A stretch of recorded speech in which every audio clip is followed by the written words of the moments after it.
Welcome back to the Djellab channel, ladies and gentlemen. I hope you guys are doing very well at home. The Euros, we are now halfway through it. England top the group.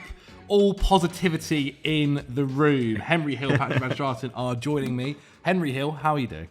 Good. I actually got Austrian heritage, so I don't know if you knew that. It doesn't shock me. Going full in on. Questionable? No, that is not true. I'm depressed of England, but yeah, what a time.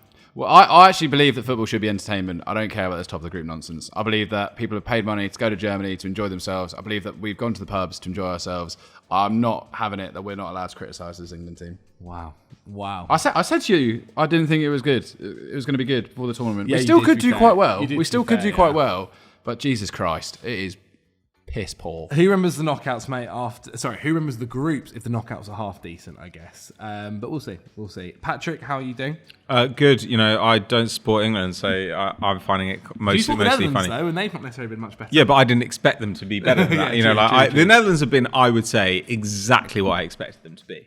You know. Yeah. And it's great to watch Cody Gakpo I cannot stand the player. I cannot stand the player. He's so brainless. But Did score a good goal against Austria? I just don't care, man. Like whenever he gets the ball, it's just like, what's he going to do? He's going to try and shoot from like the top left-hand corner of the box. He's got zero brain. I cannot stand him at all.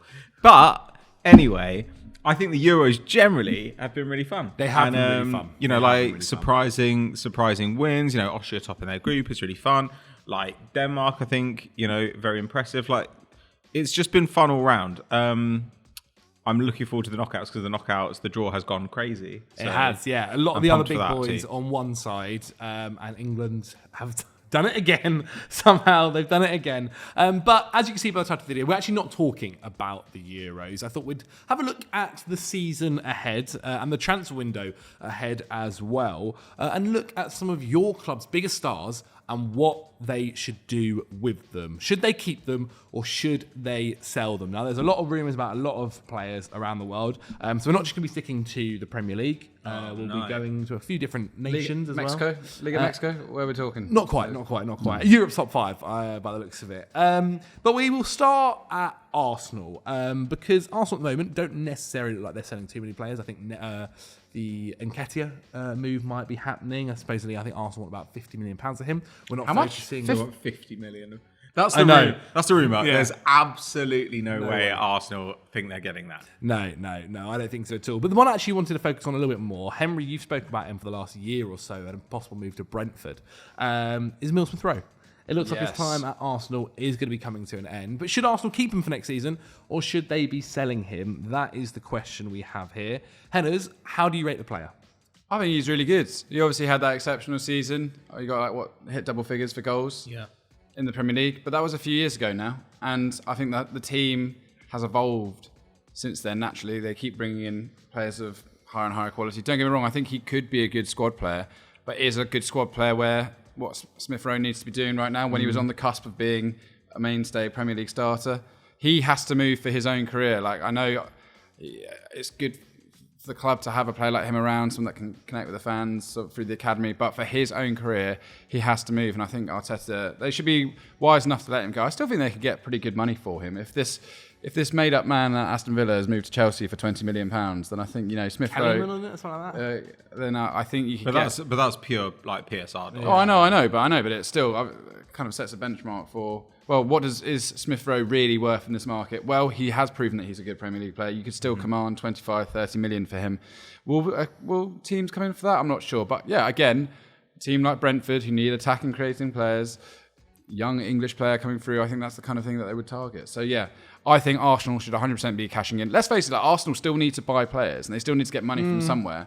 So if people like Smith-Rowe, which they can bank as 100% profit or whatever, I think it's a pretty smart move to sell players like him and Nketiah, who quite clearly, even like Reece Nelson, he's not, what's he doing? Well, he's going to go. Yeah, it looks it. Arsenal have never necessarily sold that well, have they, Pat? I don't know. Like, I think everyone says this, and I just don't think the players we sold were worth very much. A good move. Yeah, true. I know what you mean. Like, historically, we've not been a good selling club. But the last couple of years, you see Arsenal fans whine all the time about how much we're selling players for. And they seem to ignore the fact that the players we're selling are like not that great. Yeah. Like, I mean, like, it would have been nice to get good money for Tierney, but if the money's not there on the table, then like I don't know what you're going to do about it. Like, you can't magic it up. They think that other clubs can, but other clubs can only do it by doing very clearly underhand stuff, like the Chelsea Villa stuff. I don't know. I think with Smith Rowe, you'd hope for kind of 30 mil because he's a young homegrown player and he has, had 1.5 good seasons in the Premier League. But I just don't really see a home for him in this Arsenal side. Like, I mean, you can tell that he's a bit of a difficult player to fit in because when you talk to Arsenal fans about him, everybody has a different idea of how he should be used. There are Arsenal fans who think that he should be starting on the left wing sometimes. Arsenal fans who think he can play at 10. Arsenal fans who were really keen that he be trained up as a false 9. Arsenal fans who said, no, he should play as the left 8. And there are all these different ideas of what you could do with him. And the reason is that he doesn't have one outstanding skill set. Yeah. He is not a ball magnet. He actually likes to run off the ball quite a lot. And if you're going to be like a number 10, you need to be on the ball all the time, demanding the ball all the time. Everything needs to flow through you in the way that even though he doesn't play as a classic 10, like Odegaard is that guy, right? The ball gravitates towards him when Arsenal need a goal. Well, Smith Rowe doesn't have huge creative numbers. He doesn't demand the ball all the time, but he also doesn't have the sheer pace. He doesn't have like the physical tools required to play as a wide player in the Premier League. Yeah. He just doesn't have them. So he's best suited to this kind of hybrid role where you're maybe, for example, if Palace sold Eze and they said, right, we're going to play the 3-4-3 and on the left side of those two behind the striker, Smith Rowe's going to play there. That would make perfect sense. Somebody who floats between a 10 and a winger, that's his ideal role. Brentford, similarly, because Brentford are going to play that kind of like more like the Christmas tree formation, right? Where you're playing a bit narrower. That's perfect for him. What I don't think he can do is just naturally slot in as a forward, as a winger, as a 10 in a side that does play... maybe he could play in a 4-3-3, but certainly a kind of 4-2-3-1, which is kind of how teams go in possession.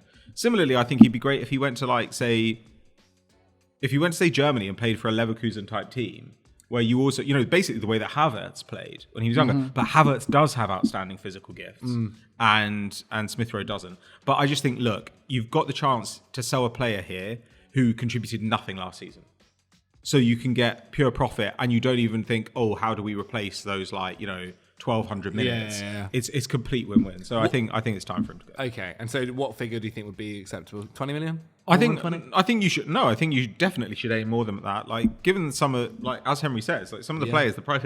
If Maatsen, his book value is 37, then it's absolutely ridiculous not to ask for at least 30 for Smith Rowe. Whether you get it or not is a different matter. But you'd hope to get 25 plus. I think you should sell him. You should sell Partey. Nelson for other reasons. Nketiah. Nelson and Nketiah, I think you sell just to be honourable. Yeah. Like, you've basically said stay at the club and they haven't got the chances. And I think you can't ask them to kick their career down the road. Nketiah's 25 now. Yeah. It's unfair to keep him on the bench for his entire career. Let him go. No, I think that's fair enough. So Arsenal and Emil Smith Rowe is a sell. There's not really anyone else, apart from obviously the players we mentioned there, that look like they could be going. That's a good point, actually, Ramsdale. But I feel like he's just not going to be leaving now. I think he would want to leave, surely. Yeah, he's quite clearly second choice. He's gone from being knocking on the door of being England's starting keeper, starting for Arsenal, to almost obsolete. But who would be going for him now? Because it looks almost like Trafford's going to Newcastle, so they've got their other goalkeeper that they want to be competing with, Nick Pope. I know there's still obviously talks about the Chelsea goalkeeping role, but apparently Maresca is happy with what he has in Sanchez. I don't know who else. But that's the issue, isn't it? It's like all the teams who would want Ramsdale are upper Premier League sides. Yeah. The teams who can afford his wages, afford his fee. Yes. And who care that he's homegrown. But all those teams are clubs Arsenal are going to demand a king's ransom from. Yeah. So...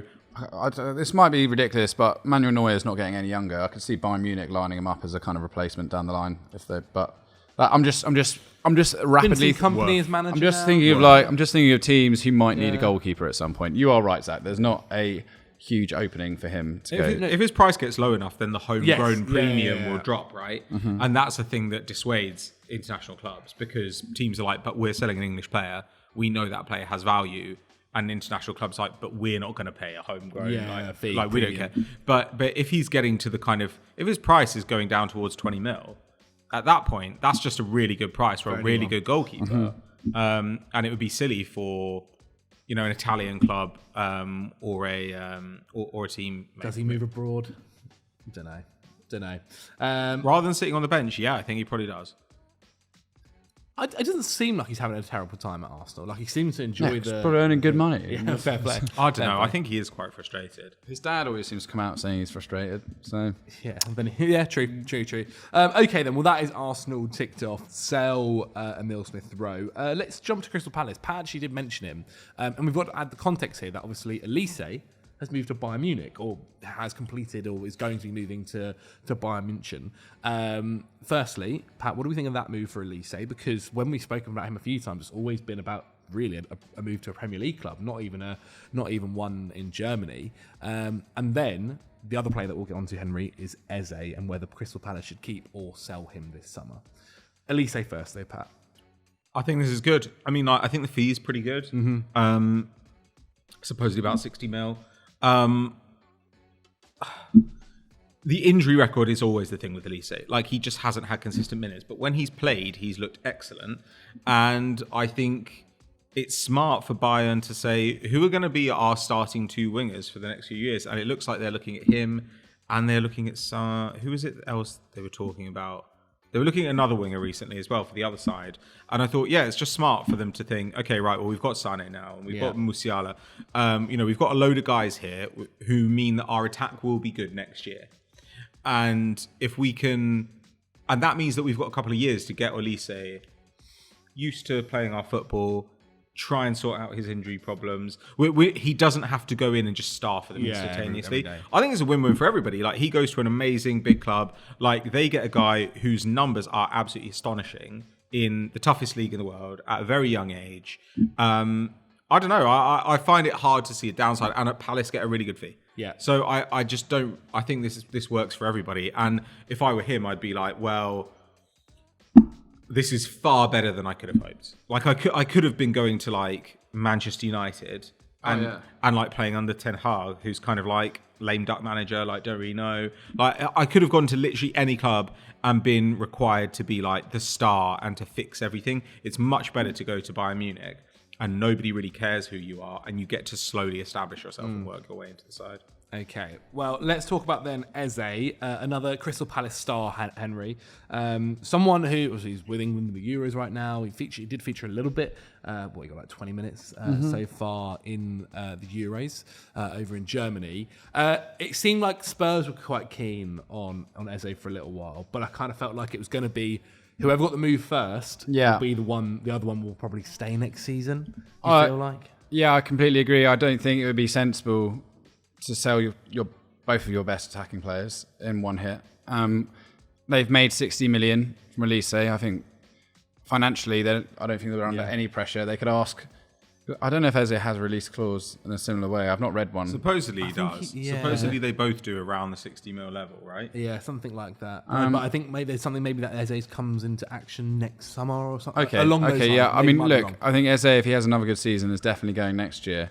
But for Palace, if they want to keep Glasner, if they want to keep building on this squad, I think Glasner would have accepted Elise moving on. As Pat said, didn't actually play a whole load of football. So if they could get two players potentially, replacements, Chukwueze coming in. But no, it's not. Actually, I think they want the Juventus guy that was on that Frosinone last year, young Argentine winger. Yes, him or Antonio Nusa, the Club Brugge wonder kid. I like him, man. Yeah, he's really good. So I've read those two names. So yeah, yes, I think they should keep Eze. I think he probably accepts he's got a good thing going there. He plays some of his best football under Glasner. Why not keep that relationship going 12 more months? I don't think it's affecting his career whatsoever at the moment. He's not going to play European football, but he's pretty young still. So yeah, keep him, and if he plays well, then you can charge even more next year or whatever the release clause is. For me, don't sell both at once. They've done well, Palace. Over the last couple of years, they've especially by getting rid of Hodgson and bringing in Dougie Freedman. Dougie Freedman's done really that really squad turnover was crazy. Yeah. There was a point about 6 years ago where we were like, this team is on a one. Yeah. Like, there's like one way they're Zaha going. was the only way. Well, but anything. everybody was on too much money and everyone was old. And you had a bunch of guys who were earning like far more than they should have done. And they were locked into these contracts and they slowly turned them over and got a couple of bargains in. Like You look at their like whole squad now. You got Gehe and Anderson at the two centre backs. I mean, Gehe might be someone actually that might get a little bit of interest from him after the Euros. Wharton, they brought him in January. He's been fantastic for the 6 months. Doucouré, who obviously had that injury, but now he'll be back for next season. As we said, Elise, Eze, Mateta, they're getting a tune out of now with Glasner. They've done a really good job. And even brought a couple of academy players through as well. Tyreek Mitchell's a really good defensive fullback, I think. If they could get a more attacking fullback option. Yeah. We've been talking about that for a while. But getting a really good right back, and that squad starts to look like really quite tasty. And also they've added Daichi Kamada. They have. There's a lot to be positive about with Palace. No, I completely agree. Another club we're going to move to is actually outside of England. We're going to France. I'm going to Lille. We're talking about our boy, Jonathan. He's still there. David. Still there. It seems like he's definitely leaving this summer. Lille. Sure. I think Lille probably also have to send him. His contract ends at the end of next season. So if they're going to be getting any money for him, it's going to be this summer. So this one kind of ticks itself. It is a sell. But I want to talk about him to the possible locations he could be going to. We saw Ornstein, I think it was, come out and talk about Chelsea looking at him. Really? We've seen, I think there have been rumours. There have been rumours about Manchester United looking at him as well. Where should Jonathan David been going? I think Atletico Madrid as well were after him at one point. Oh, you're right. Where should David be going? I saw that Spurs were looking at him. I think he'd be a good option for Spurs. I don't know exactly. I think he's more of an out-and-out striker than Richarlison. Yeah. Is at this point. Who else have they got? Son's played there a little bit, hasn't he? Well, yeah, they need. And they bought an Argentinian. Yes, like 20 years old, 19 years old or something. Vele begins with a V, doesn't it? Yes, yes. I think Spurs would be a good option. I actually don't mind the shout about Atletico Madrid, especially if Morata's basically come out and said, if I'm not your starter next year, I'm leaving too. They've let go of Depay. I think that's quite an interesting free agent, Memphis Depay, 30 years old. Yeah. I think I'm amazed that no one's really linked with him. So, I think actually Atletico or Spurs are two nice options for Jonathan David. I guess for Lille's perspective, they can just get back the money they spent on him, because they spent quite a lot. They spent around 30 million. Yeah, I think that's probably the fee they'll be getting. Then fine. But yeah, he's definitely not signing a contract extension, and he's definitely done his time there. So he's a good striker, He's all right. He's like him. 7 out of 10. So 7 out of 10 is sometimes hard to find. That's good. Like, for £30 million, yeah, you'd be doing a lot worse on a lot of other strikers out there. And he doesn't only just play striker. Can play second striker, can do 10. Will they put him out in the wing? Probably not, but I guess he probably could do that. He has done that in Belgium. I think you got someone here who, he's 24? Yeah, but and he speaks English, obviously. But I think his expected goal numbers are always really strong. Yeah. His shot numbers have always been quite low, which I don't particularly like. He scored more goals season on season. I think he's good, but I do think sometimes when you look at a guy who's not getting a lot of shots, but the shots he's getting are really high quality, then they're playing a particular role in a particular style. Mm-hmm. Now, he's done this under multiple managers, so I worry about it less, but sometimes that concerns me a little bit, because you think if those shot locations just get slightly worse for us, and he only gets kind of 2.5 shots a game, this is a little bit of a problem. To me, the obvious thing here is I'd get him if I were Aston Villa. Aston Villa don't have any striking options behind Watkins if Duran goes. Yeah. And I think that you get in David, he can play with Watkins, because Watkins can play wide, David can play wide. Mm-hmm. You can do all sorts of different setups, and you're going to need to in the Champions League. But if Watkins gets injured right now, then you're like, what do they do? Yeah. Assuming Duran goes, maybe he won't now. Yeah. But to me, David just kind of solves that problem. Like having David start up front for you for like, you know, a third of the season would not be a disaster at all. Not at all. Not at all. I genuinely like, when I saw the rumours about Chelsea, I was actually very happy. Not a lot of Chelsea fans were, but who knows? But yeah, it looks like it's going to be a sale, and I expect him to be playing in the Premier League next season. I watched the extended highlights of Canada versus Argentina, the first Copa game. I actually quite like Jesse Marsch in Canada. I think that's quite a funny match. I just think Jesse Marsch is just funny in general. So just to see them going gun-ho. Jesse Marsch, I think, got a real bad report after the Leeds job. Before Leeds, he was actually really, I think he was well looked at, especially through the Red Bull system and stuff. After Leeds, I think he got a lot of stick. I actually don't think Argentina are like the best footballing. They don't play the best football of all international teams. So Canada look quite fun against them. Argentina's whole thing is get the ball to Messi, isn't it? Most of the time. It's not the worst. Most of the time. Yeah, not the worst tactic in the world, that's for sure. Let's talk about another player who is playing abroad. We're going to Germany. We've seen possible rumours that Matthias de Ligt, Bayern Munich, could be on his way out. Another club. It's weird. He's kind of played for a lot. He's played for a lot of big clubs. Obviously, Ajax being one of them. But Juve, you thought he was going to be there for a long, long time. Ended up moving pretty soon. Bayern Munich hasn't quite had the rub of the green there for how things have gone. Matthias de Ligt, should Bayern Munich be selling him? Patrick Van Straten. They've obviously now got a new manager in Vincent Kompany, who maybe things will be slightly different with. But he's always had rumours about moving. It seems like every summer there's rumours about de Ligt possibly moving on. The Manchester United ones are always there. Where do we think, or what do we think should be happening with him? I mean, if I were Kompany, I'd probably keep him and just get a good look at him. Because also I'd think, well, I don't know what the formation I want to play. I don't really know. My leaders are. Yeah, I don't know anything about this squad yet, and I need to figure out, especially when you are a novice manager. And Kompany is like, I don't know how big a name Kompany is. Yeah, I wouldn't... Like, Kompany's seen as like a great defender in the Premier League, but I don't know if he has that same like stature. Yeah. Like, I mean, the fact they gave him this job, I mean, suggests something. But my point is that he's not like, you know, Maldini, like where you walk into the dressing room and everyone like bows down in front of you. I think there are a lot of players in that dressing room who'll be like, my playing career is better than yours, like, you know, whatever. So if I were him, I'd probably think, I want to keep as many guys around as possible, work out who's going to be loyal to me, work out who's going to do what they're told. Because also that dressing room has been quite a problem over the last few years for basically every manager post-Pep. You know, with Ancelotti, with Kovac, with Nagelsmann, with Tuchel. Like, they have been difficult. And I would kind of think, I might need to exile some of these people. So I don't want to chuck away a guy who might be a useful defender for me. However, there were rumours that they'd be willing to... There's obviously a price where you'd say, well, we'll just let him go for that. And there were rumours that price was going to be sort of 50 mil. I think if that's happening, and he's been linked with Man United, I think that move would make sense for everyone. Like, Man United could really benefit from him. I think he is not the outstanding defender we thought he would be. Yeah. You know, where he looked like an incredible passer at Ajax. He's also a huge unit, like super mobile. Great, you know, just like he looked like an absolute Rolls Royce of a defender. And what he's turned into is like a decent conventional defender. Man United could really do that.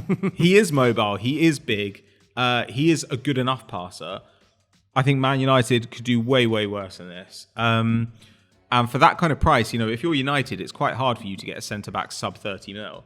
So if you're looking at someone like De Ligt for 50 mil, I think that ends up being quite good value. Again, still super young as well, isn't he, Hannah? With Bayern's squad, Dyer is staying next year. Jonathan Tah reports that he's going to go there. Dyer is staying at Bayern Munich? Hiroki Ito, the Japanese guy that they've just bought as well. They've got like loads of centre halves. Plus Kim Min-jae, plus Upamecano. You know, like they've got tons of guys. Someone has to go. Yeah. And if De Ligt, he shouldn't really be sitting on the bench. So I personally, if a big offer came in for him, 50 million, then I probably would sell him. But at the same time, Kim was so poor at the back end of last season, potentially you'd sell him too. But yeah, they've just got loads of centre-half options. I'm not quite sure what they're meant to do. They do. And obviously there's also the rumours about Joshua Kimmich and a few other players there. Goretzka, I think, we mentioned a few times. Yeah, I think they've realised, as Pat said, they've realised they need... That's like... They've signed Elise in a position where Gnabry, Sane, etc. Yeah. They've realised they need to just move on. Kingsley Coman, surely. Yeah, they need to move on some of these guys. Yeah, Kingsley Coman would be a nice little pickup for a few clubs, you know. If the injury record's okay, but he could do a little job. All right, then, let's head back to the Premier League. We've mentioned them a few times about clubs that are interested in. Manchester United and Marcus Rashford is an interesting relationship at the moment. You go back to last season, and the idea of probably selling him would have been ludicrous because of the incredible year he'd just had under Erik ten Hag. You fast forward to now, he's not in the England squad for the major competition. He wasn't necessarily in the Manchester United squad for large parts of the season as well. He's had different kind of spats off the field. What do we think Manchester United should do here? Again, I think this all comes down to like the certain fee that's offered Henry as well. Yeah. But what would you do? I don't really know who comes in for him other than PSG. Yeah, PSG is the one that I think they've got so many attackers. But like, he's not as good as Mbappe. He's nowhere near as good as Mbappe. And is anyone though? Like, it's just Mbappe, I know, but they have already got guys. They have got very good players. Yeah. They've got loads and loads of attackers who need minutes at PSG. I would be keeping Rashford if I was United. I think when you get a tune out of him, as we've seen every other season, he is very good. And there's something a little bit special about him. Some way he like even strikes the ball, can like stride forward. So I would 100% keep him, but he does need his head shaking a little bit. He does need to sort of just remember that he's just I don't even know. Just go back to what you were doing, which was working so effectively. I don't understand like how he varies so far. I don't know if it's really frustrating because you know what an exceptional footballer is there, and like you know how much Manchester United need him more than. But has he been a bit? I guess is there an argument he's been screwed over kind of tactically, like the way that Ten Hag has tried to play football this year hasn't been good for him? I have no idea how they've played this year. Yeah. Like, I'm sorry, but like you saw this with the Mainu discourse recently, where people are like, well, of course, you know, he doesn't get on the ball as much as like other midfielders because United obviously like try and like ignore the midfield in the build-up. And I was just like, I don't think they tried to do anything. I literally don't think they've had a single tactical. I don't think Ten Hag has had an idea in his head for the last year except don't get fired. Don't get fired. Keep my job. And I don't blame him for that. Like, no, I mean, seriously, I do think that when your job's on the line, like you start to behave irrationally. You're just like, we've just got to try and eke out results. However, and I'm no longer thinking about building for the future. I'm just thinking about like, I have to win the next game to keep my job. I have to win the next game.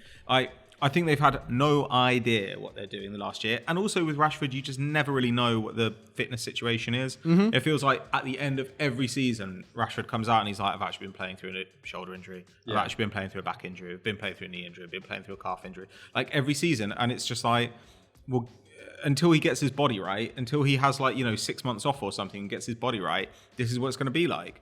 However, if I'm United, I don't sell a single player who I think could be remotely useful. Because the squad is thin as can be. True. Like I sell like Casemiro because I don't think Casemiro is useful, and I think you could still get good money. Mm-hmm. But if you can't get good money, keep him as well. Like the squad is, you've got so many players you need to add. You need like 2 or 3 centre backs. You need like a couple of midfielders. You need at least one attacker. Yeah. Like you need loads and loads and loads and loads of players. You can't be saying, oh, we'll get rid of Rashford and we'll replace him as well. Rashford can be excellent. At worst, he's fine. True. That is better than nothing for United right now. Like you'd much rather play Rashford than be playing, like Anthony and Children next year. Like seriously. Yeah. So United cannot afford to make more work for themselves this summer. They should be like, everybody here who has ever been a decent player, you are staying. Like for us, I don't mean like 10 years ago. Who's ever been a decent player for us? Like you're staying, unless the money's crazy. What would the money have to be for like Rashford if someone offered them 60 million? It would have to be 60 million neighborhood. Okay. If somebody offered like 50, then you'd be like tempted, but at the same time you'd say, can we turn around 50 million and get like a quality winger? I really don't know if we can. So there's all sorts of stuff. I mean, it depends how much money they have. Like it feels like they're quite strapped. And this is where those years of us saying, well, actually it's bad to like sign a player like Anthony and get yourself tied into the amortization for years to come, and people be like, nah, United got so much money. Well, actually now you can see they don't. Same with Mudryk, same with so many players like this. Arsenal were under the Pepe contract for ages. So yeah, if I'm United, I just think keep Rashford, kick it down the road another year. Like if he's great next year, then great. If he's bad, we'll sell him. We won't get as much money, but that's absolutely fine. And also, to be honest, I don't think they will get money because I don't think anyone's going to buy him in the summer. Yeah, that's probably the biggest issue, to be fair. There's not many suitors out there. There have always been there's always been like a little bit of interest from Arsenal around Rashford. I'd think that'd be really cool. I personally would love that. Apparently him and Arteta have spoken, but would you not like that? No, not really. I mean, his injury record's a problem. His wages are a problem. He's clearly inferior to Martinelli. You think he's inferior to Martinelli? Martinelli can do a lot more than him. I do not think that Martinelli is a better player than Marcus Rashford.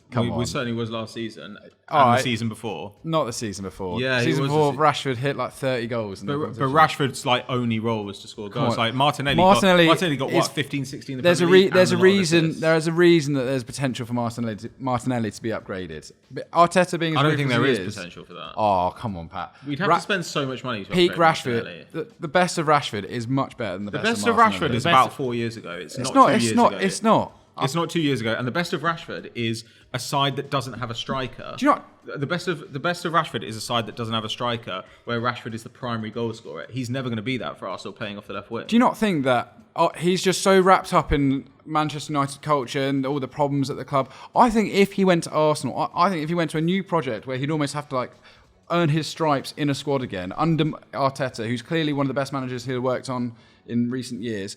Surely you're going to see the best of Marcus Rashford. I think he'd be a wicked upgrade on Martinelli at Arsenal. And he could play through the middle. I think it's a good signing. I think it's fair. I think it's fair to think that way. Like, I think if you are going to play Havertz up front, then you have got a bunch of guys there who are happy facilitating a goal-scoring left winger. But Martinelli is also a great ball carrier. He's a great one-on-one player. He's much more creative than Rashford. He's shown he can be a very good goal scorer, and he's 22. He just turned 22. Yeah. He also has, a patchy injury history, but his injury history is still better than Rashford's. Yeah. His wages are still half of Rashford's. Like, the thing is about Rashford's goal scoring numbers is it's always suggested like, look, he did this from wide. And it's like, no, he didn't. Like, the team was like funneling the ball to him with the intention that he would score the lion's share of the goals.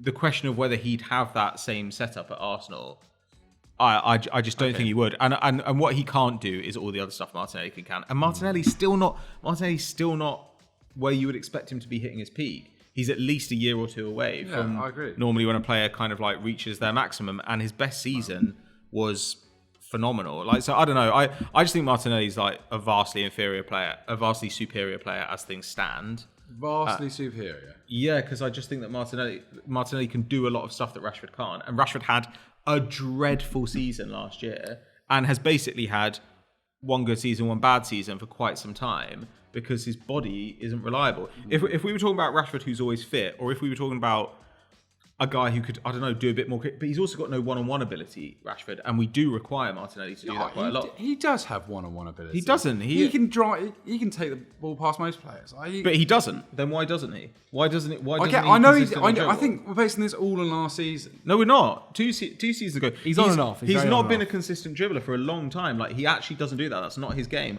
and that's fine. I don't think he's asked to do that. But I also don't think it is his game. Like, he is not. You do not see him toasting fullbacks. I agree. Ever. I agree that he's not doing some of the things that he used to do. But I do think he's just been stymied a lot by just the general misery at Manchester United. I agree. He's a good player. I think there's a home for him. I just don't think that is the home for him. Do you not think if Arsenal was serious about going deep in every competition, doubling up on a position like Martinelli's, where for me there are better wingers out there than Martinelli. He's not one of the world's best wingers. He's 22. I know, but at this point, Arsenal, to get 15 goals in the Premier League when you're Arsenal 21. have to peak. We can't always be waiting for Arsenal to get there. Like, I think. What do you mean? We've only been waiting a year and a half. They've only been in the title race for like 2 years. I think someone like Marcus Rashford would be a really interesting addition alongside Martinelli. I think it's that sort of impatience which has actually been the problem for Arsenal. I think a lot of Arsenal fans think that way, and I think we would be much better off if those voices were not heard on this.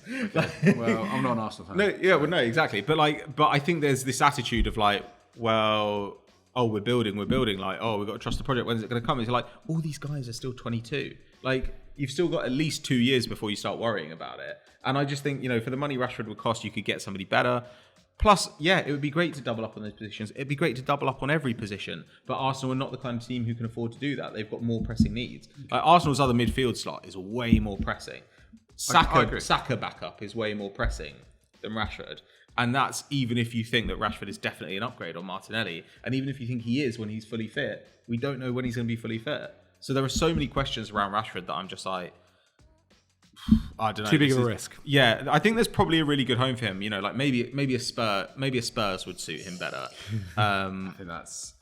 But what? You have an issue with that? That'd be fine. I think it'd be fine, but I think he has the potential to be better than Spurs. Wow. I think he has the potential too, but I don't know if that potential will ever be realised because I don't know if his body will ever be right. No, very true. No, that was nice. That was nice. I mean, we'll see what happens with Marcus. I think ultimately he'll just end up staying. And next year will be a massive year for him. I would love that. I would love Marcus Rashford to be great. Yeah, I just trying to Garnacho next year is going to be starting. They need to get rid of Anthony or Sancho. They need to sell one of those two.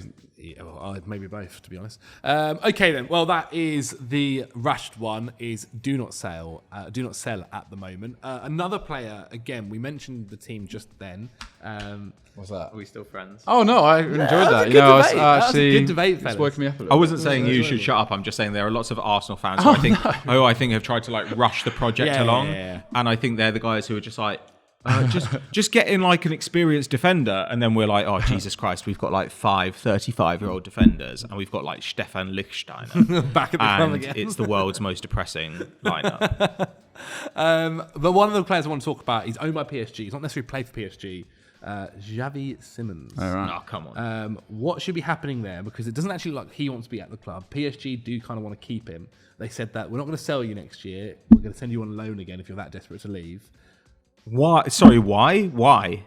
Because Xavi Simons doesn't want to play for PSG. Yeah. But what? But sending him on loan, what does that accomplish? I know. Do you think that at the end of a second year on, another year on loan, he's going to be I'll play now? PSG I want to go back to PSG. PSG should say you are staying, and we will play you all the time. And I guarantee, after 6 months of starting for them, he'd be like, not too bad. I don't mind living in Paris and playing for a team that I actually think is getting better.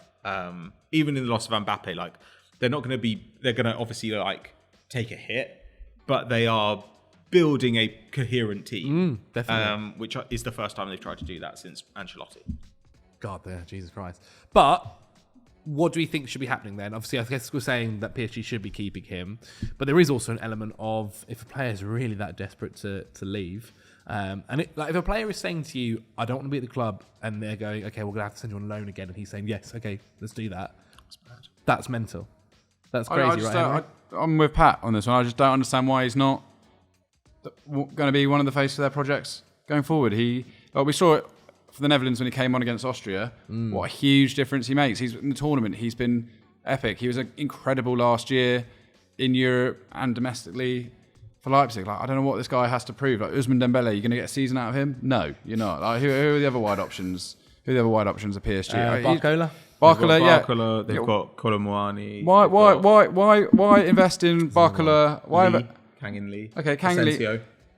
They've got so many players. Asensio. All right. I know. Simmons is head and shoulders at this point above Asensio. I think he's better than all those guys except Dembele. Yeah. Okay. And he might be better than Dembele. Who knows?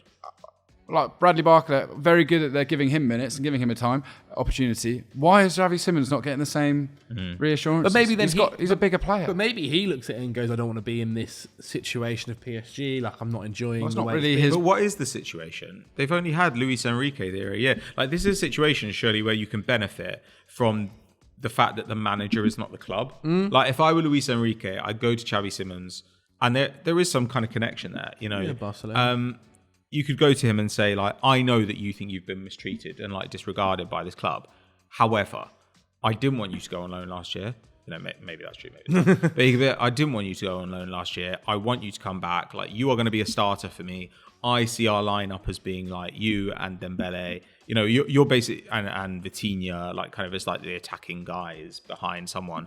To me, you are the transformative player for this project. He can really make that argument. And I do just think if you say to a player, tough, you've got a contract, we're not selling you, you're staying, and then you play him every minute, that player will, we've seen this time and time again, right? True. Where players are I want to leave, and a club says no, and then, 6 months later, I think that kind of happened with Saliba.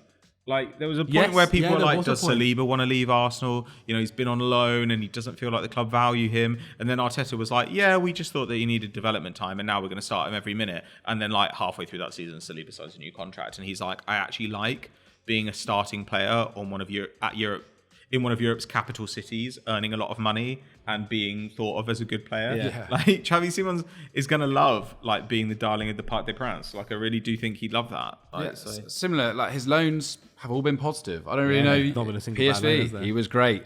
Leipzig, he was great. I don't really see what his complaints is from that perspective. It was amazing that Marseille really tried to buy Saliba. They almost got him for like 30 million out of you. supposedly, but I don't think we were ever really gonna sell him. You guys had stocks in him from early. Okay, then we're going to be saying that Xavi Simons should be staying at PSG. He will not be sold. He will not be going on loan.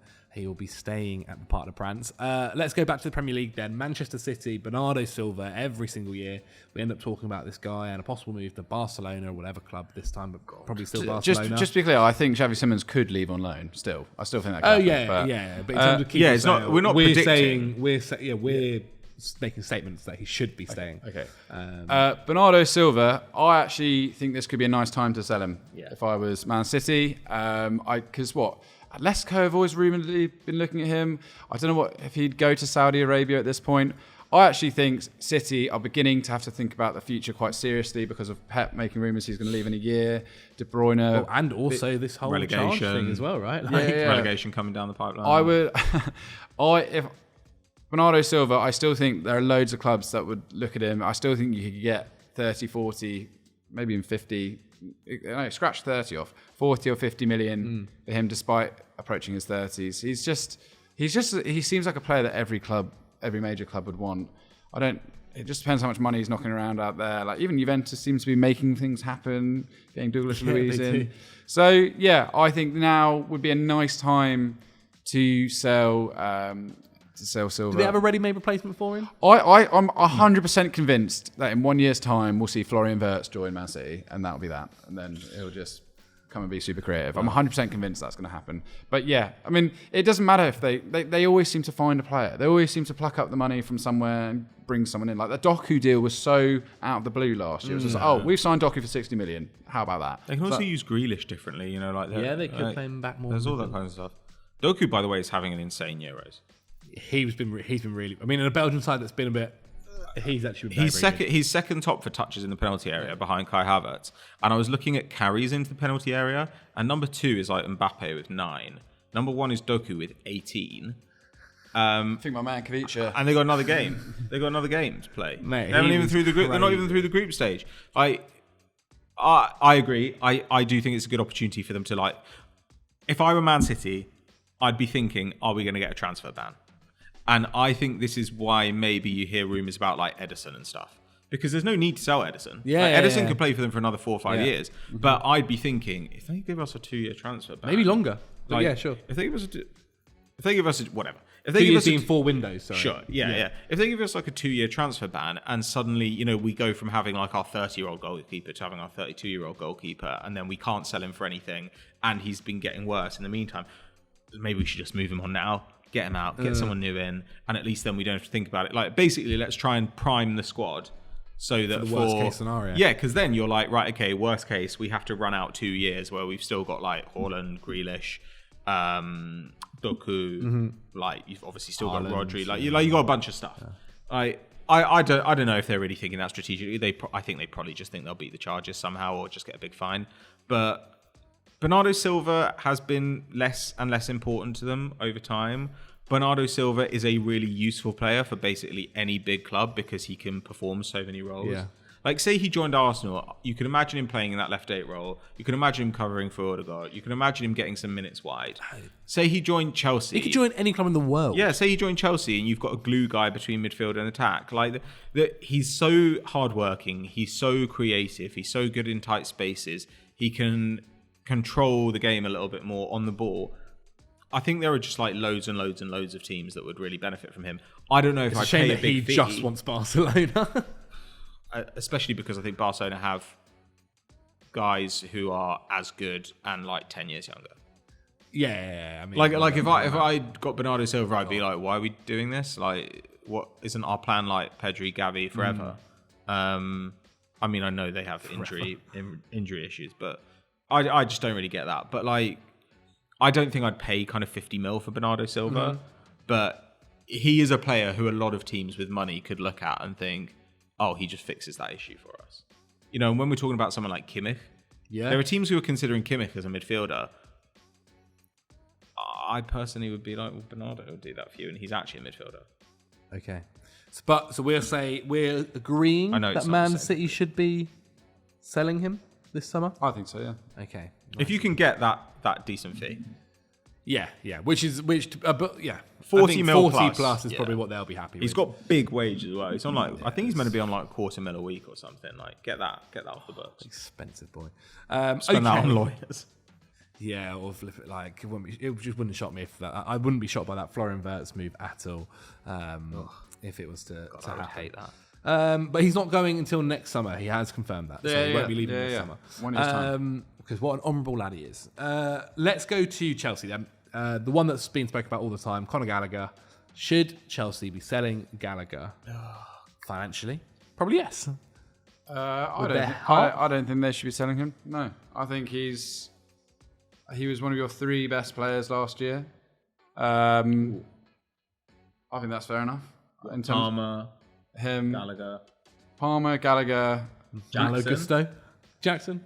I thought Malo Gusto was very good. In terms of, there were points last year where it looked like Gallagher was the only player trying. You know, I can agree. And that kind of is in the DNA of his game, which is run. He does love to try. He's got big redknapp energy.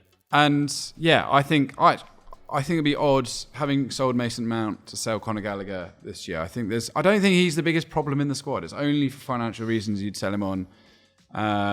Spurs were looking at him apparently. Aston Villa were looking at him. Yeah, I mean, I just don't think he wants to go, does he? I don't think he wants to go. He was your de facto captain. Yes, essentially, yeah. And I think an influence like that, having lost Pochettino and having to start again now, I wouldn't be wanting to lose Gallagher. If in 1 year's time, in a fully fit Chelsea squad, does he start? I think so. I think he serves. Really? I think he serves a purpose. You think he starts though over all the other options? Well, it depends how many players you're playing in midfield, or what's your. Do you have a guy like him? I think he would probably surely it would be. Caicedo, Enzo behind Nkunku at 10. Yeah, essentially. That's and the who's idea. playing and a guy, somebody up front. Jackson up front. Some Aston Villa child up front. Right wing would be your Palmer. You've got Lavia as well. I keep forgetting you've got Lavia. But he's like a 6 or more of a 6 type. Gallagher's not that guy. No, but I'm just saying, if everyone is fit, does Gallagher get into your side? And I'm very much just playing right now, definitely, yeah, because Gallagher you can trust. True. Like, it's not always about the most talented players. True. Like, I don't think Gallagher's as talented as like half the players in that Chelsea squad. I don't care. Like, I don't trust Enzo. Yeah. I mean, I would still play Enzo, but I don't trust him at all. Whereas Gallagher, clearly managers do think, I can send Gallagher out there with a tactical plan and he will do what I tell him to do. Yes. He'll win the ball a lot. Like, he can drive on, he can arrive in the box. Yeah, he can. You know, he's improved his passing. He's not a great passer. He's not a great creator, but he's like quick and hardworking, and he makes your midfield functional. And there's a lot to be said for that. Like, yeah, he's great, but you should have to sell him instead of just selling a hotel or something. No. Like, you shouldn't be allowed to do all this bullshit. Like, I think we all agree that Chelsea should have to sell Gallagher.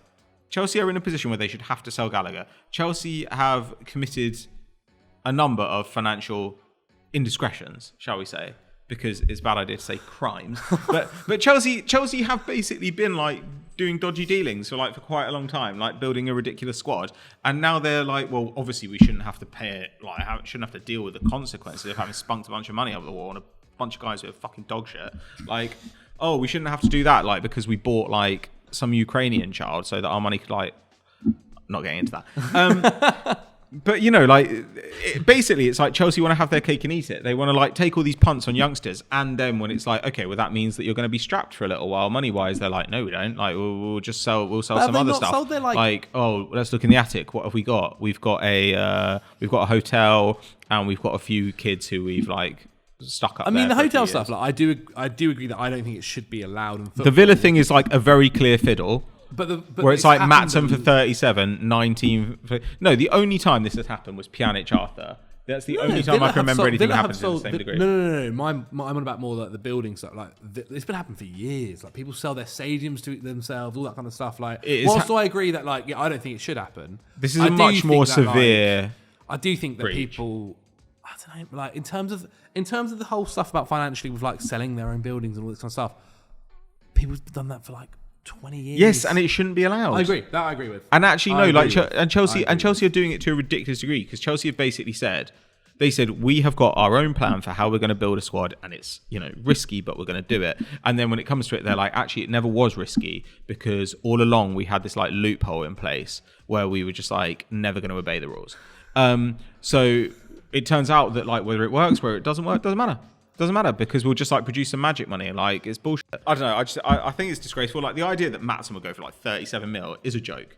Like it is a joke. That was just his buyout clause though. 30. Yeah, but that's so much money. Yeah, no one should pay that buyout clause, and especially not a team that has no money like Aston Villa. But Aston Villa have paid it, so you can book it now, and actually it gets amortized over years. So you get like the book value now. Oh right, we've actually banked 37 million. Oh, that's amazing.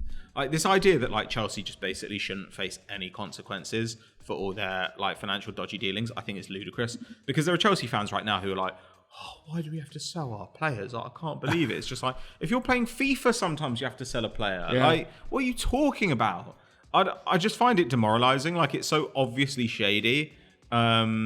It's a bit miserable. So I think Chelsea should be forced to sell Gallagher. Yeah, I think send Gallagher to like the Brentford gulag. Like I don't care. It's just like march him out of Stamford Bridge. But the thing is, Gallagher doesn't want to leave. But I feel like somebody at Chelsea, what should have to happen in this scenario is someone has to sit down and say to Gallagher, like, you know you don't want to leave Chelsea, and you're a really good player. We don't want to sell you. However, it's either sell you or liquidate the club. So we are going to sell you. Please move. That's the conversation that should be going on. But instead, Chelsea are just like, I don't know, like maybe we can just make something up, make some money up. I don't know, like monopoly money, like see how that goes. Like call Aston Villa, they've got no scruples. And Aston Villa fans are equally entitled about it because they're just like, oh, like the big clubs, like it's a cartel, and now everybody's saying that we're not just allowed to like make up money and like, pretend it's real and we can't like pay and postage stamps and loyalty cards. Like this is bullshit. Like we should be allowed to buy Mbappe, like, using like, money we brought back from holiday, where you're like, oh yeah, I've got a few like Czech crowns and I've got like whatever. I don't know. The criminality is so open that it's just miserable. But also, welcome to football in 2024. Right? Yeah, but like what's the point? But then right? Get rid of all these rules and say, right, okay, the league every year is a competition between Manchester United and Chelsea and Man City, and none of the other clubs bother turning up because I don't know, man. That is exactly what it would be if you got rid of all the rules. That's exactly where we are.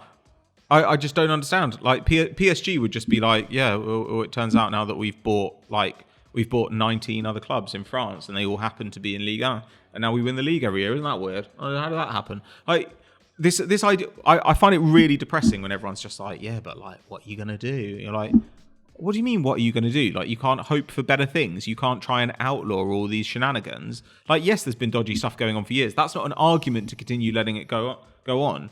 Oh, well, this guy murdered 4 people, so why lock him up before he can murder a 5th? He's already murdered a bunch of people. It's been going on for years. Like, no, stop it now. That's how it feels. I get what you mean. But essentially, Conor Gallagher, sell, by the sounds of it. Sell him. And also sell Chalobah. Because I think Chalobah should be playing regular top-flight football because I think he's a really good player. There were rumours that Spurs wanted him, and I liked that.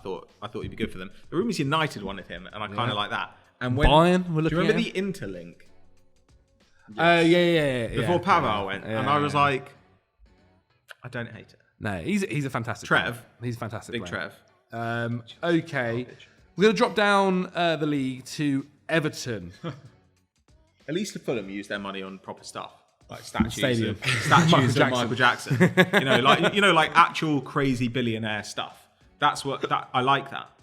Yeah, our new stand. Okay, Everton. They've actually got a few players here, and we're kind of go through them. We have one of Chelsea's hotels, like the first two are just going to be quick answers. Amadou Onana. Sell. Sell. Okay. If the money's good. If you've sold Onana, Branthwaite. You sell one to keep the other. Okay, so you keep the other. Okay, Yeah. cool. Then the other one that was kind of the big rumour this week was Dominic Calvert-Lewin. Newcastle were interested in him. They're not anymore. Oh, really? Do Everton... Yeah, supposedly not anymore. That was quick. That was like 24 hours where they were like, he's going to Newcastle. Oh, no. No. Do you think They it's looked at his legs and they were like, no. Do you reckon they just like gauge the public reaction? They're like, oh god, sorry guys, on Twitter this is not looking too good. Was it really anti? It was, I think a lot of Newcastle fans... I thought it'd be a good Really? move. Yeah. I like there was a it. lot of talk about if we I'd take Calvert-Lewin if we got for Calvert-Lewin low fee. in, then Wilson goes or whatever. It was like, well, you're getting just injury prone for injury prone. Yeah, but that's fine. Like, you're getting injury prone, like 30-year-old, swapping him out for an injury prone, like 26-year-old. yeah. Like, that's fine. I think he's a good player. He's good for that. But it doesn't look like the Newcastle never move's going to happen. From an Everton point of view, should they be selling Dominic Calvert-Lewin? Because when he's fit, boy, he wins those balls in the air. I don't. he was dreadful this season. Not to repeat the rant, but I'm not understanding how Everton are fun. I swear they just had a failed takeover, and yet they're about to sign Iliman Ndiaye for £20 million, and they've Irogboam. They bought him for 10 million. I don't understand where their money's. But they're selling a youth player to Villa as well, right? Oh yeah. Like, a youth player You're not goes seeing the here, youth circle. player goes there, The Yeah. circle's massive, mate. and it's Yeah. all made up money. It's Yeah. all nonsense. So yes, they should also be forced to sell Amadou Onana. But I think I would rather sell him than Branthwaite because it looks like they've got bodies they could just chuck in the midfield. Whereas I think Branthwaite is actually a bit of a Rolls Royce centre half. Very worrying. But Calvert-Lewin, I'd keep him for another season. But if you got money, if someone actually offered you good money for him, then I would sell. He's so much better than Beto. Beto is a shocking striker, so I would be keeping Calvert-Lewin and just hoping for the best for next season. Beto had moments where I thought he was okay. He was I driving. thought they were equally bad, honestly. He was poor. All right, then. Another one we can talk about. Athletic Bilbao. Nico Williams. Keep. You have to keep. Well, you never sell anyone if you're Athletic Club. True. Like, that, your attitude is like, when we get a player, even if they're just okay, we keep them forever. Yeah. And Nico Williams, I think, is They do seem like, by the very, sounds very of it, good. By the sounds of it, they are like willing to consider bit like. I think He's it's just something signed a like, new contract. He said, I don't know why everyone keeps talking about me moving. I just signed a new contract. I'm really happy. But isn't he got a release clause, which people have like, is it 68 million? He's got something he's got a release clause, but he's also on mega wages. He's Yeah, on he's on crazy money, yeah. He's They on can he's pay. on well over 200,000 euros a week, and that is. I was reading like Arsenal basically have Havertz on big money, and then there's I think maybe Gabriel, and then there's actually quite a big drop off to the rest of the other guys. Well, the other guys wouldn't have signed a contract recently. Really, like, Saka would surely. Saka did a new contract. Saka would be being big Partey money. was on a lot of money. Uruguay must be on quite a lot of money now. Has he signed a new contract? recently, Havertz is the Odegaard? highest paid player. That's true. But yeah, so and it's quite you've got to be careful when you bring in these young guys on mega money. So yeah, I mean, obviously, I think Athletic Club are in a great position. They don't. He, as Pat just said, he loves the club. His brother's there as well. Mm-hmm. I think Just won, obviously, the Copa del Rey. Yeah, And are they in the Conference or Europa next they'll be year? in the Europa League. And the final is happening at San Mamés. Is that right? Wow. Well, I think that's a huge incentive. I think so. I believe there's a possibility they could win a European trophy in his home stadium for his hometown club. Also, what he represents to that team. Like, there was a long time where, when his brother was coming through, it was actually quite a tortured time for Athletic Club because, like, there was like big racial prejudice in the fan base. Like, I mean, there always has been. Like, but there was an attitude of just like. There was basically a sense that they were saying, like, you can't be Basque because you are black. Like, there was something like that. And it was it was a really important thing when Iñaki became, like, kind of the poster boy for that club, like, and was really taken to heart. Like, so I think the fact that he and Nico, like, have become, like, their franchise players, you know, like the stars of that club, like, it really actually is an important thing for that region. And so I think that there's a lot of stuff tying him there. There's a lot of kind of emotional resonance in that club for him in a way that, I don't know, like, is it, people are saying I can go and be like, you know, I can go and rotate with Martinelli and Saka, like, oh, great. Like, I mean, is that appealing? I don't know. If I were him, I'd probably stay. No, that's fair enough. Okay, keep him. A couple other ones I want to touch upon then before we finish the video. Bologna's Joshua Zirkzee. He and Manchester United again seem to be talking a lot. He had a good year this season. Bologna look like they're going to get absolutely rinsed. They've already lost their manager, Cagliari. It's definitely. I mean, Bologna have so many players like the Euros who all seem to be doing. Like Stefan Posch, he's been playing really well for Austria. So yeah, I'd be slightly worried if I was a Bologna fan. I feel as if, although I do think Italiano coming in as their new coach is really, really smart. I saw they're buying on Arnautovic from Inter, but I would sell. I don't. It's hard to say. I'm not sold on him entirely as a forwards. The thing is, though, if they keep him and he has another good season, then they could get even more money out of this contract. However, I do think with the loss of Motta, with the loss of other players throughout the squad, Bologna have sort of quietly landed in a very good position with their squad, quietly built up, and that's translated into an amazing campaign. Maybe this is as good as it gets at Bologna, so it might be time to cash in on Xerxes while they can. Okay, so we got Xerxes sale to Man United. Help back up Rasmus Højlund up top. Another player, striker, again in Italy, but does have some links to the Premier League, was previously playing in the Premier League. Tammy Abraham had an ACL injury last year. He kind of had a really good first season for Roma. Then it kind of dropped off a little bit. Again, had a couple of injuries that didn't go well for him.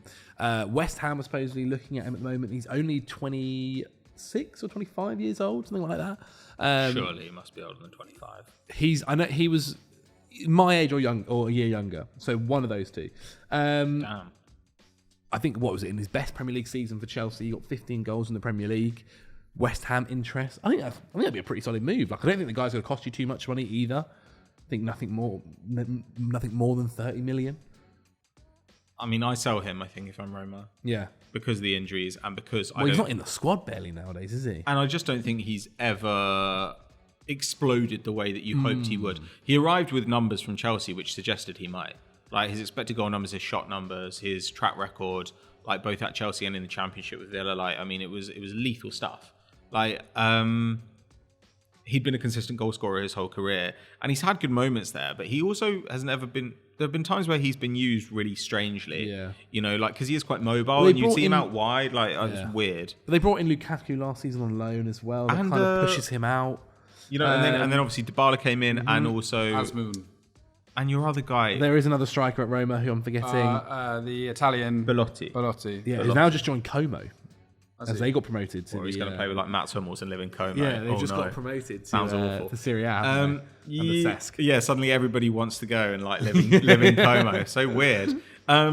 Yeah, I mean, I just think that it hasn't quite been what you hoped it would be, and you can probably still get good money from the Premier League. However, they spent 40 on him, didn't they? West Ham, I wouldn't go to West Ham if I were him.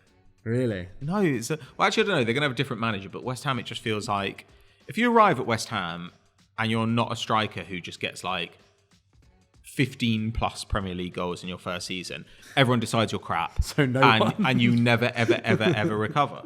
Like, truly. You know, like they've had players like, look at Scamacca. Scamacca's having a good time now. Haller. They've always, exactly. Haller went on to play well after. Scamacca went on to play well after. But because they didn't have like first seasons where they just absolutely like blew everyone away, West Ham were like, this guy sucks. Get him out of there. And why would I sign up for that if I'm Tammy Abraham?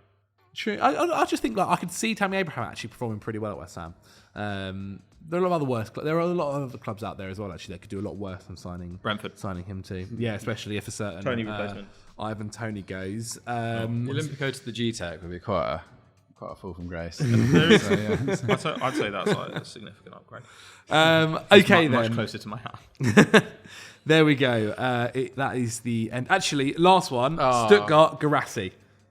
Keep him if you can. Yeah, great. Yeah, I think keep him. Why not? Keep him. Okay, cool. Well, there we have it. That is today's video. Thank you guys so much for watching. Henry Hill, where can the guys find you? I'll let you know next week. But no. Follow me on Twitter if you don't already. He's got to sign on the dotted line. Henry Hill. No, Patrick Van Straten. The podcast that you host with former FD member Pete Dorman is called Unseen Incidents. Where can they find it? With Patrick and Pete, you can find it on your favourite podcast app, on Spotify, whatever. You can join us, patreon.com/PatrickVS. which means then you can ask questions. You get 2 extra episodes a month as well. What are we talking about this week? We are talking obviously a little bit about the Euros, some under the radar stars your teams might want to pick up, why England is so crap, how they could be fixed, which is mostly like, Dorman and I find it funny because neither one of us cares. Yeah, all good. And we have the Burn Book every week where you talk about stuff we hate. Well, depending on how things go over the next week, we might be talking about England next week and their time in the Euros. But thank you guys so much for watching. Make sure you check out Pat's stuff in the description below and leave a comment on what you thought on today's video. Like the video, subscribe to the channel, and we'll see you next week.